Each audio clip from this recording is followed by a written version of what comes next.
Hey, this is Chris. Hope you're doing well, and welcome to Popcorn Finance, the show where we discuss finance in about the time it takes to make a bag of popcorn. It's tax season, and for many of us, that means it's a time full of confusion and also many, many more questions to go along with that. And so I thought to help make this time of the year feel a little bit better, a little less stressful, I get a little bit of help here on the podcast. So I'm excited to be joined by Andy Phillips, a director with the Tax Institute at H&amp Block. So Andy, how's it going? I'm doing well, Chris. First, thank you for having me. And how are you doing today? I'm doing good. It's good to have you back on again. It's been about a year since the last time we spoke. Tax season came back again. It didn't decide to skip a year. It has a nasty habit of doing that, and this is usually when people want to talk to me. The rest of the year, not so much. Well, I mean, hey, this is going to be your peak of popularity right now. It's my time to shine. Hey, I want to open up with this thing I've been hearing a lot online about how the IRS is just really overwhelmed right now. How is that going to impact all of us this tax season with them just being inundated with, I guess, stuff this year, stuff hanging over from last year, all this stuff together? Sure. It does go back a couple of years. So a little context setting, going back to March 2020, when the COVID pandemic really first hit, like a lot of other organizations, the commissioner of the IRS made a decision for the safety and health of his employees to shut down temporarily a lot of their processing centers that are processing tax returns, all of that paper that comes in, paper tax returns, correspondence, letters, and things like that. It took them several months to be able to kind of take some of that work and turn it into work from home friendly format. And then some of that still has to be worked in their physical offices. So what that means, obviously as the pandemic's continued, they've had to go with less staffing. They've had to, do things like social distancing, and they've been asked to do a lot more. In addition to just running tax season, the IRS has administered 3 rounds of economic impact, or commonly called stimulus payments. And then we'll get to this in a minute, but they also had the opportunity to advance a portion of the child tax credit over the second half of 2021. That's right. So all of that adds up to the IRS just really does have a backlog right now, or inventory of prior year work.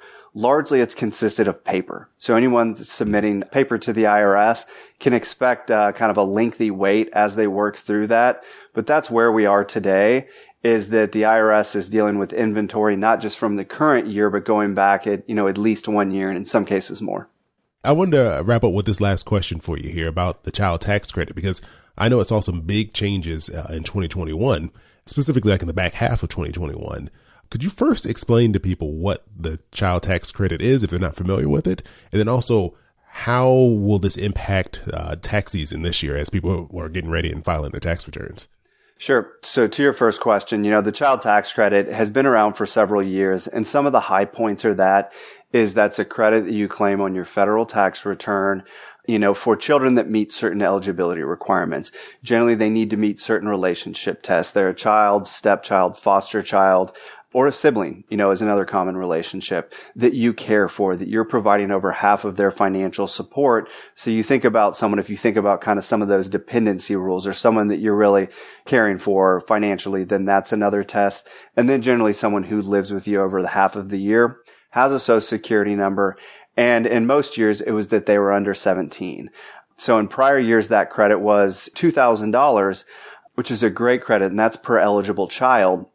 One thing that held people back from getting the full benefit was that it was not fully refundable. So what that means is that people that didn't owe any money to the IRS, particularly people that maybe don't make a tremendous amount of income, instead of getting the full $2,000, they were only able to get up to $1,400 as a refundable credit. So it limited the benefit for some taxpayers. Okay. And so then your second question was, what's changed this year? So first, the credit is fully refundable. That means even if you don't owe any taxes, even if you haven't made any income, but you have an eligible child, you get the full tax credit as long as they meet the other eligibility requirements. The second piece is, in prior years, it was that the child was under 17 during the year. Well, a special one-time rule for 2021 is they can be up to 17 years old.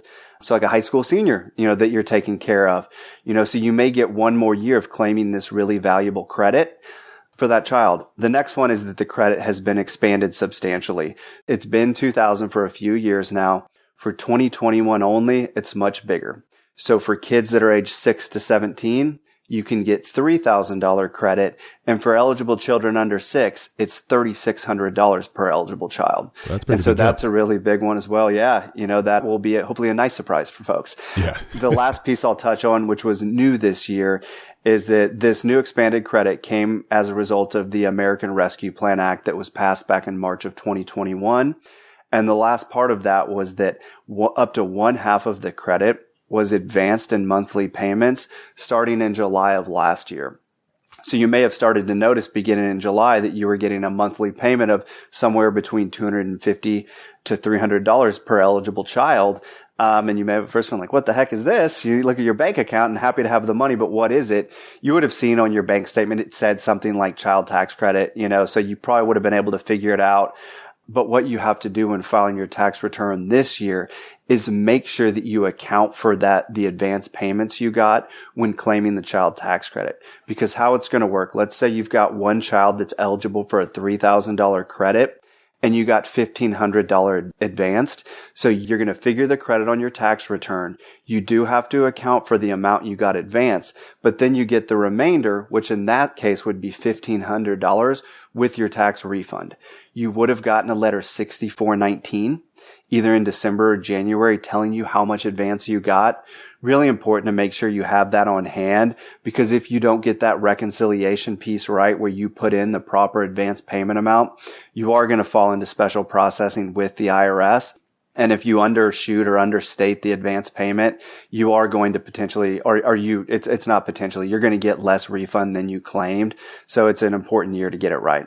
Okay, that's something to keep in mind there. Like if you're not holding on to that paperwork that shows up and you end up guessing what you think you got advanced, that could really kind of mess things up for you, either affecting your refund or cause a slowdown in the whole process, it sounds like. Yes, sir. Well, Andy, thank you so much for answering these questions, especially the one on the child tax credit. I was kind of curious about that. I've heard a lot. I don't have any kids, so I haven't personally got to experience this, but I've heard a lot about it. And so it's interesting to hear how that's flowing through the whole process, at least for 2021. But people don't know. They should know at this point. H&R Block, they've been bringing a lot of popcorn to the podcast all month long. And so, Andy, if people want some help filing their taxes because they got a lot of stuff going on, I think just our short conversation here proved how complicated and how complex filing your taxes can be sometimes. What are some options out there for them if they need some help taking care of all this stuff? Yeah, absolutely. I talked about one provision in the American Rescue Plan. There are several more. EITC, or the Earned Income Credit, got expanded. The Dependent Care Credit for those families that are paying for childcare so they can work or look for work, that got expanded in a really big way. Make sure you're taking advantage of these and getting all the tax credits and deductions to which you're entitled. H&R Block's here to help. And it doesn't matter how you want to file. We've got a top-of-the-line online do-it-yourself product where you can go end-to-end on your own, filled with self-help content. Maybe you want to raise your hand along the way and just ask a question of one of our tax experts. You can do that.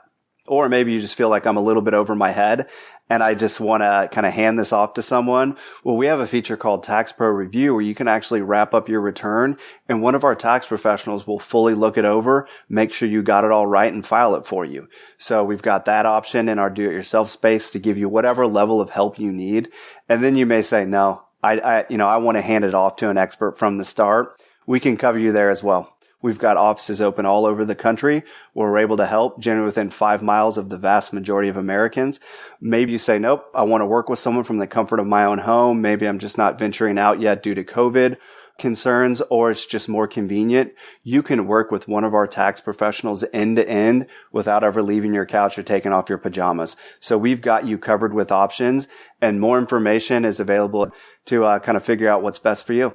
Hey, thanks, Andy. I'll make sure that all goes in the links, whether you're watching the video or listening to the podcast. So the links will be available for you there. Thank you. If you want to get some help this tax season and not stress yourself out with all these numbers and acronyms and everything we've talked about so far. But Andy, it's always great having you on the podcast. I appreciate all the information, making us all feel a little bit better this tax season, and definitely got to have you back on again. Absolutely, Chris. Thank you so much for having me, and hopefully I get invited back next year. Oh yeah, for sure. I'm sure they're going to ask for my tax filing again next year. So I'll be reaching out. It's funny how that works. As always, I appreciate you all joining me here for another episode. And, my conversation with Andy was actually much longer. There was a lot of great information that just couldn't fit into this bag of popcorn. So I've decided to put out some bonus content for you all this week. First, you'll have a bonus episode coming to your podcast feed later this week. If you're not already subscribed, make sure you do that so that way you get that episode right when it comes out. We'll be talking about how some things you may be doing when you file your taxes, especially if you're filing manually, could cause your tax refund to be delayed this year. Next, I'm planning on posting our full conversation to the Popcorn Finance YouTube channel. If you're not already subscribed, just go look in the show notes. You'll see a link right there, or just type in Popcorn Finance in YouTube and you'll find me there. I know I don't do this a lot, but this is something I want to do more of, is posting the video interviews to YouTube, just in case you want to watch along that way, because I know a lot of you are big YouTube fans.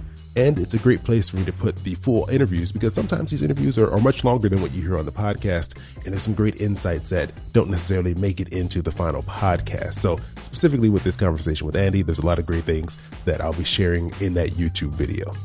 As we mentioned in our conversation, if you want some help navigating this crazy complex tax system that we have, go check out H&R Block.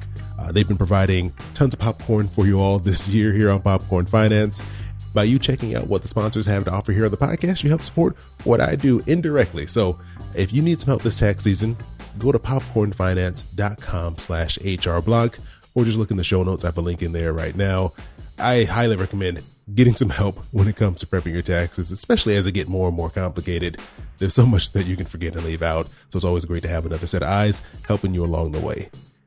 I appreciate you all joining me here for yet another bag of popcorn. I hope you have an amazing rest of your week, and I'll talk to you soon.